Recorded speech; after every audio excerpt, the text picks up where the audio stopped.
شروع اللہ کا نام لے کر جو بڑا مہربان نہایت رحم والا ہے۔ اے نبی، مجاہد لوگ تم سے غنیمت کے مال کے بارے میں دریافت کرتے ہیں کہ کیا حکم ہے۔ کہہ دو کہ غنیمت اللہ اور اس کے رسول کا مال ہے، تو اللہ سے ڈرو اور آپس میں صلح رکھو، اور اگر ایمان رکھتے ہو تو اللہ اور اس کے رسول کے حکم پر چلو۔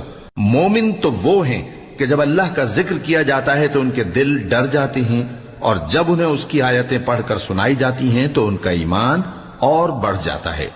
اور وہ اپنے پروردگار پر بھروسہ رکھتے ہیں، اور وہ جو نماز قائم کرتے ہیں اور جو مال ہم نے ان کو دیا ہے اس میں سے نیک کاموں میں خرچ کرتے ہیں، یہی سچے مومن ہیں، اور ان کے لیے ان کے پروردگار کے ہاں بڑے بڑے درجے ہیں اور بخشش اور عزت کی روزی ہے۔